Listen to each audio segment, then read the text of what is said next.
Spider-Man broke into a forgotten vault beneath New York. What he found wasn't just another hero. It was someone erased from history, someone too dangerous to remember. The hero had powers even Doctor Strange couldn't explain. But when he woke up, the skies turned black. Iron Man locked the files. Captain America denied it ever happened. But Spider-Man had already made contact, and the forbidden hero remembered everything the Avengers tried to forget. It started with a signal no one could trace, not Stark satellites, not shield scanners, not even strange spells. But Peter Parker felt it. Not heard, not seen, felt. A pulse from below Manhattan that tugged at his bones like a memory that wasn't his. Something old, something forgotten. Beneath the subways, deeper than the sewers, deeper even than the oldest shield bunkers, Spider-Man broke through steel doors layered with rust, blood, and secrets. There were no labels, just a vault covered in scorched Avengers logos, the kind erased from history after missions no one wanted to remember. The walls buzzed with dead electricity. Inside the vault was a chamber, circular, silent. In the center, a cryopod humming with an unnatural glow. Its casing was cracked like it had been hit from the inside. Spider-Man leaned closer. The nameplate was half erased, but Peter read one word: Yesteriel. Then the pod hissed. A blinding light surged out. Spider-Man's lenses darkened on reflex. When cleared, a man stood where the pod had been, eyes closed, chest rising, wearing armor unlike anything Peter had ever seen. Not tech, not magic, something in between. The man's eyes opened. They glowed with soft white light, not hostile, but not human. "You're late," he whispered. Spider-Man froze. "You know me?" Astrael blinked slowly. "I knew your version, but this timeline, it's fractured. They tried to hide me here." Before Peter could respond, the chamber rumbled. Stark tech came alive. Sirens, red lights. A voice echoed through the room. Containment breach. Vault 0 activated. Avengers en route. Peter stepped between Astrael and the wall of turrets rising from the ground. "You don't have to fight," he said. "I don't know what they did to you, but if you're not here to hurt anyone." "I don't remember hurting anyone," Astrael said. "But they fear me, so they'll come." They came fast. Iron Man dropped through the roof with a shockwave of repulsors. Captain America entered through a hidden wall panel, shield already in hand. Black Widow emerged from the shadows like she'd been there the whole time. And Doctor Strange's portal spiraled open midair, his expression unreadable. But it was Steve Rogers who spoke first. "Peter, step away from him." Spider-Man shook his head. "He hasn't done anything. You locked him in a pod like a science experiment." "Why?" Iron Man scanned Astrael, frown deepening. "Vitals are stable. No visible aggression. But he shouldn't be awake." "Define shouldn't," Peter snapped. "You knew he was here? All of you." Strange answered, voice low. "We buried him for the safety of the multiverse." Astrael looked at them like ghosts. "You're all older than I remember, except the wizard. You look tired." "Because I've seen what happens when you're free," Strange muttered. "Reality bends. Timelines bleed. You're not evil, but your existence is unstable." Astrael nodded once, like it confirmed a fear he'd buried. "Then why wake me at all?" "We didn't," Cap said. "He did." His eyes locked on Peter. "I followed a signal," Peter said. "Something led me here." Widow turned to Stark. "Any logs of an outside beacon?" "Negative. No digital footprints." This wasn't tech. "It was him," Strange said. Astrael called him, across memories, across time. Peter felt a chill crawl up his spine. Iron Man raised his palm. "We don't need to hurt you, Astrael. We just need to put you back to sleep. For everyone's sake." Astrael's glow dimmed. "Will it hurt?" "Yes," Strange said. "But not as much as what happens if you stay awake." Spider-Man stepped forward. "You're not doing this again. Not without answers." Iron Man turned his faceplate toward him. "Peter, you don't understand."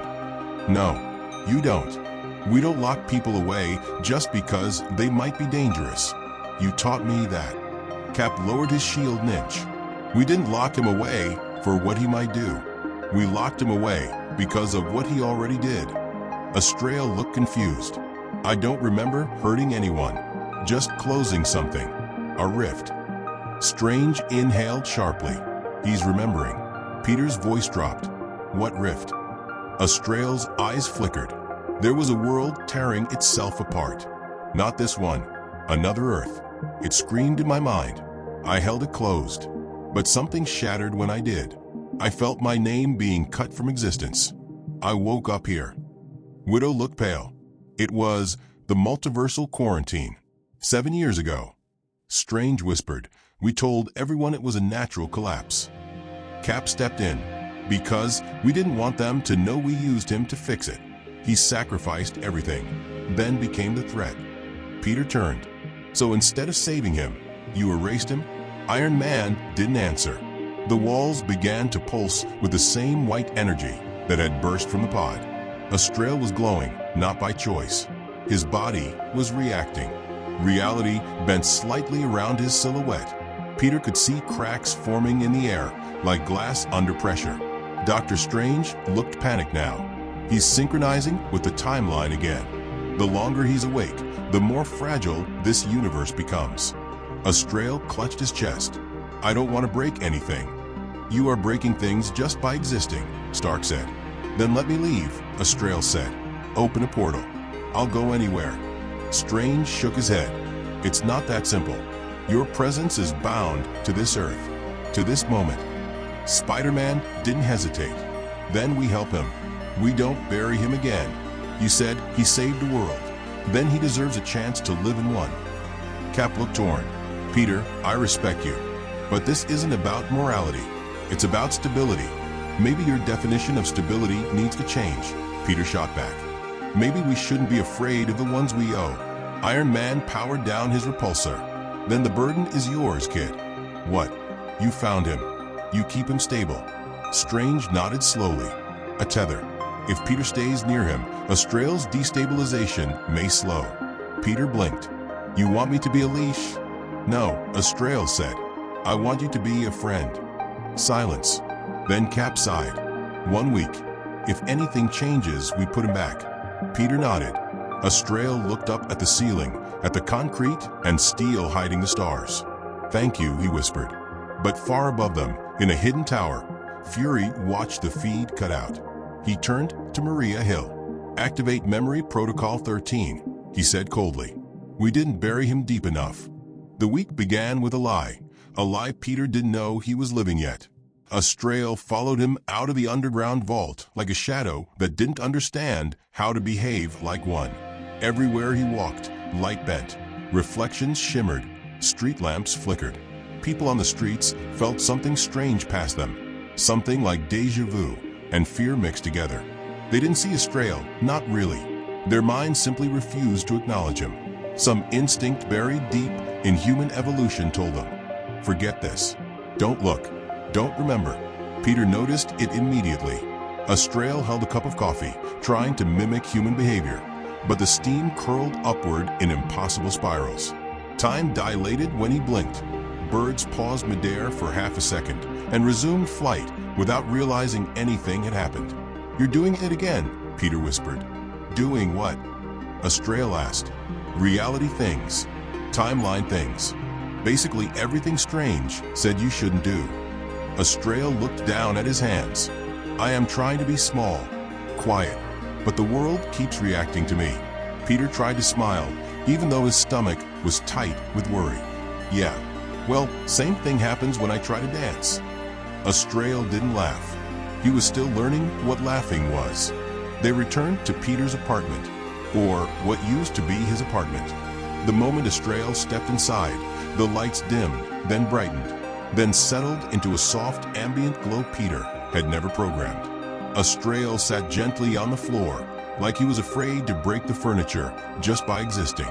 I remember flashes, he said, of another Earth, a collapsing sky, a scream from beyond the stars. Then hands, your hands, pulling me away. Peter exhaled slowly. It wasn't me. Not this me. Astrael nodded. So much has been erased. Peter didn't say it out loud, but the truth burned in his chest. The Avengers didn't erase Astrael to save the world. They erased him to avoid explaining him. And someone, maybe Astrael himself, had pulled Peter into the center of it all. By the third day, the tremors began. Small at first, subtle distortions on Peter's phone, notifications appearing from conversations he never had, photos he never took. In one picture, he saw himself standing next to Astrael in front of Stark Tower. But the tower had been destroyed in that timeline. In another image, he wore a suit he'd never built. A melody hummed faintly from the corners of the room, a song from a world that didn't exist. On the fourth day, Strange arrived without knocking. His portal sliced through the living room like a blade of golden fire. He stepped out, cloak flaring, eyes sharp and exhausted. Astrael instinctively rose to his feet, energy shimmering in silent waves. "Stop," Strange warned. "You'll break something else." Astrael's glow dimmed. "I don't know how to stop these memories." "These aren't memories," Strange replied. "These are echoes from timelines collapsing into each other. Because you're awake. We're already seeing anomalies across the planet." Peter stepped between them. "You said a week. It's only been 4 days." Strange didn't blink, and reality is already showing fractures. Astrael tilted his head. "You want to seal me again?" Strange didn't deny it. Peter clenched his fists. "There has to be another way." Strange lowered his voice. "There is, but you won't like it." Before he could explain, Captain America stepped through a second portal. His face was tight, his shield strapped to his back. Natasha followed, eyes scanning every corner of the room like she expected a bomb. "You two weren't invited," Peter snapped. Cap spoke calmly. "This is bigger than you, Peter." "Yeah? And whose fault is that?" Cap didn't flinch. "The anomalies aren't just distortions anymore," he said. "People are remembering things they shouldn't. Entire nations are recalling wars that never happened. Presidents, prime ministers, generals, they're waking up with memories of battles that don't exist." Peter felt the room tilt. "Political instability?" Natasha nodded grimly. "Governments are panicking. They think someone is rewriting history. Some have already declared a state of emergency. Others are blaming us." Strange added quietly, "This is the beginning of the memory war." Astrael looked horrified. "I'm causing this?" "You're the catalyst," Strange said. "Not intentionally. But your energy draws timelines toward you like gravity." Peter shook his head. "So what's the solution?" "Kill him." Silence. Heavy. Shameful. Cap looked at Strange. Strange looked at Natasha. Natasha looked at the floor. No one said the word. Astrael whispered it for them. "Erase me." Peter's heart cracked. "No, don't even say that. It is the only path you all agree on," Astrael said softly. "I can feel it." Strange stepped forward. "There is another option. We merge him with an anchor. Someone who stabilizes his existence. Someone deeply rooted in this timeline." Peter already knew what he was about to say. "Spider-Man," Strange finished. "Peter is the most stable, anomaly-resistant node we have. His timeline has been rewritten dozens of times, but it remains constant." Peter blinked. "So what does that mean? A merger? Like fusion?" "In a sense," Strange said. "Your consciousness would tether his. You would share memories, emotions, and temporal weight. It's irreversible." Cap's jaw tightened. "If they merge, and Astrael destabilizes, Peter dies too." Peter exhaled, shaking. "So either he dies alone, or we die together." Natasha stepped forward, voice low. "Peter, you don't owe him this." Astrael spoke quietly. "She is right. You owe me nothing." Peter looked at him, at the man who never asked to be created, never asked to save a collapsing universe, never asked to be buried alive by the heroes he trusted. "Maybe I owe you the truth," Peter said. "Maybe that's enough." Before anyone could react, the building shook. A wave of white light blasted through the walls, like an earthquake made of memory. Peter saw flashes, dozens, hundreds, timelines flickering like film strips. Cap leading Hydra, Tony building Ultron again, Strange imprisoned, Peter dying on a battlefield he'd never stepped on. A world where Astrael ruled. A world where Astrael burned. Then it stopped. Astrael fell to his knees. "They're coming." "Who?" Peter asked. Astrael looked up, terrified. "Everyone who remembers me." Strange's face drained of color. Multiversal convergence. Every erased timeline is trying to restore itself. Cap grabbed his shield. Positions. Now. Natasha loaded her weapons. "We're too late." Astrael whispered the words that froze the room. "They're not coming to save me. They're coming to kill me. Before this world remembers the truth." The sky cracked over Manhattan like glass under pressure. Not from a ship, not from a bomb, from memory. As timelines began bleeding into each other, people looked up and saw their own lives rewritten in the clouds. A mother remembered having a son who never existed. A man suddenly recalled dying in 2012. Entire streets flickered between architectural styles, like alternate universes were flicking cards through the city. Peter stood at the edge of the rooftop, his suit flickering between old and new designs. Iron Spider, black suit, original red-blue, back to normal. Even his voice felt different in his throat, like dozens of versions of him were pushing forward. Astrael stood behind him, calm but radiating energy that threatened to rupture the air. "I didn't mean to call them," Astrael said, "but they heard me." "Who are they?" Peter asked. Everything the multiverse tried to forget. The first to arrive didn't come from a portal. He tore through time. A version of Thor with a black crown and burning eyes, wielding a hammer made of collapsed suns. His cape shredded, his armor scorched. His voice thundered with regret and rage. "You should never have awakened him," he said. "I buried him with my own hands." Then came another, a Black Panther with glowing circuitry etched into his skin, from a future where Wakanda ruled the stars. He said nothing. He simply watched. Then a third, not a hero. A broken version of Scarlet, which, her eyes hollow, her hands shaking with grief. "He undid everything. He unbroke my children, but they weren't real." Within minutes, the rooftop was surrounded by echoes of every timeline Astrael had touched. Heroes who had seen their worlds rebuilt or ruined by his presence. And they all wanted the same thing: erase him again. Peter stepped forward, voice steady. "He didn't choose this. He didn't force you to use him. You did. All of you." Thor's variant snarled. "You think this is about choice? He is not a man. He is a collapse-wearing skin. A walking paradox. He doesn't break time. Time breaks for him." Strange appeared behind Peter, face pale. "They're not wrong. Astrael doesn't mean harm. But if he remains awake, every universe he's touched will fight to overwrite this one. We're living in borrowed seconds." Peter turned to Astrael. "Can you stop it? Reverse it?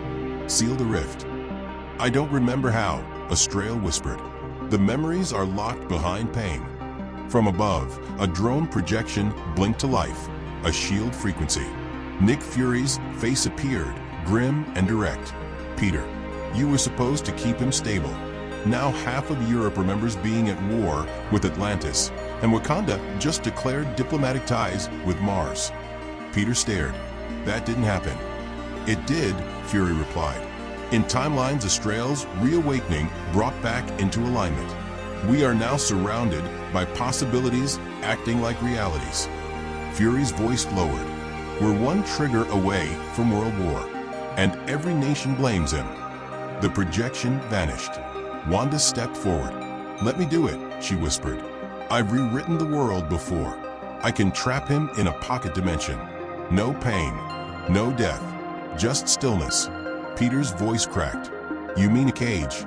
"A mercy," she said. "No," Astrael said. "No more cages."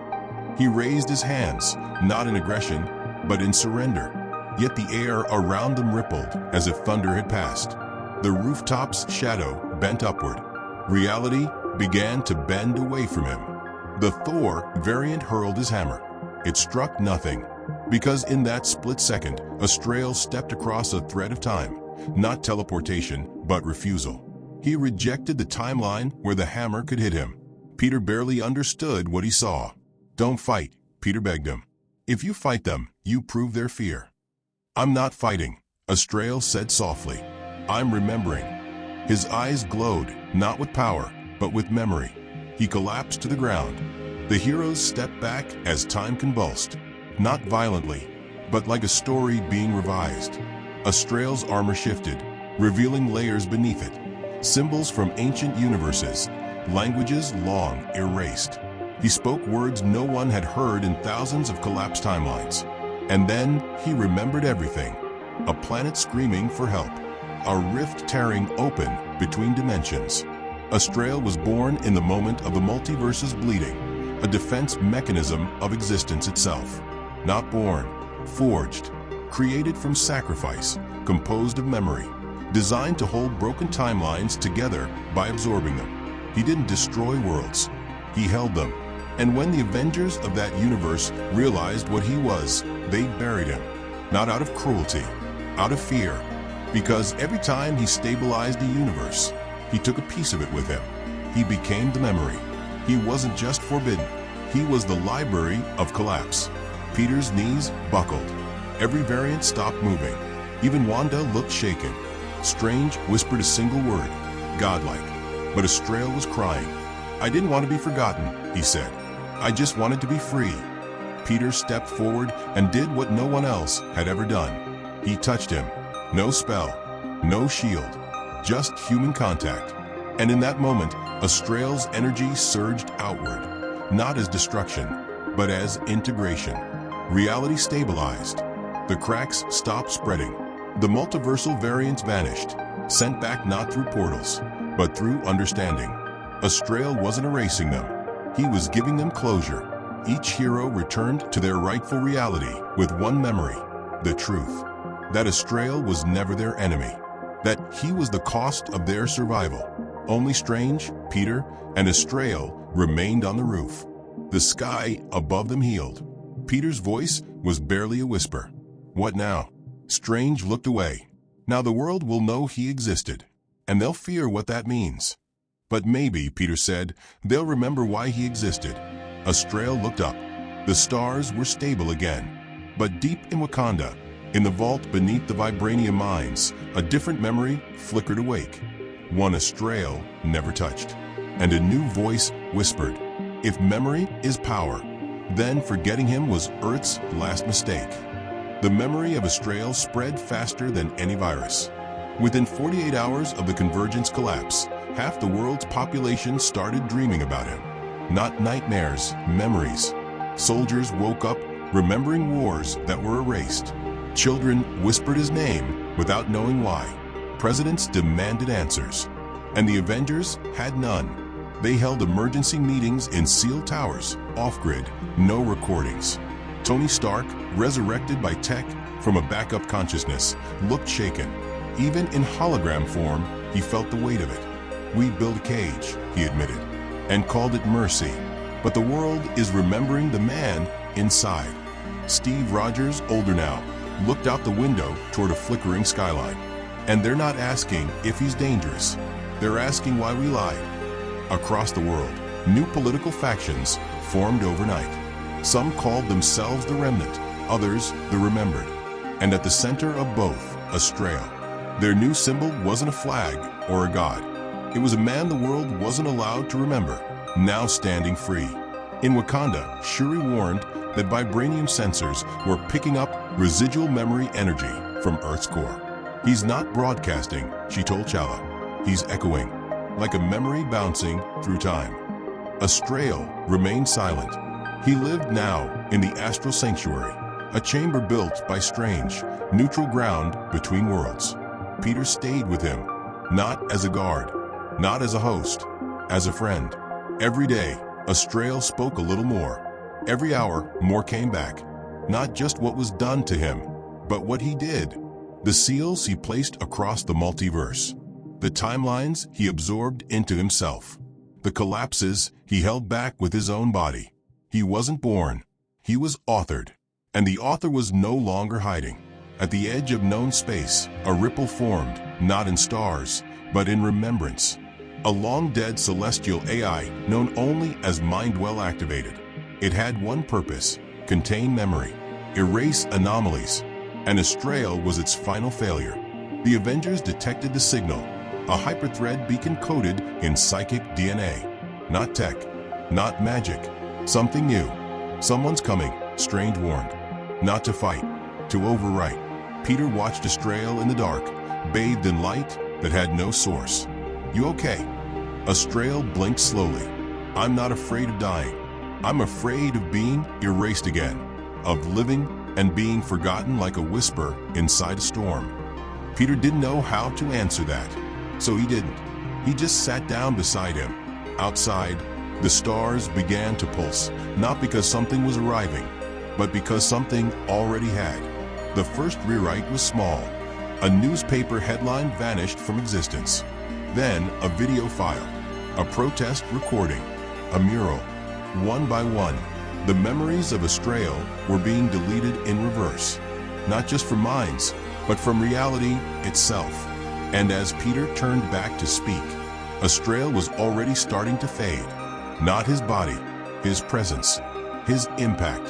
The memory of him was being peeled from time like a sticker too dangerous to leave behind. And someone or something was doing it again. But this time, Peter was ready to fight for the memory, even if it meant losing himself to keep Astrael alive. Astrael stood in the center of the astral sanctuary, light breaking off his shoulders like time itself was unraveling. He looked at his hands. They were still solid, but the world had already begun to forget him. News archives were blanking. People who followed his memory a day ago no longer recognized his name. The remnants' broadcasts glitched into static. Murals of his face peeled off the walls, paint cracking as if rejecting his existence.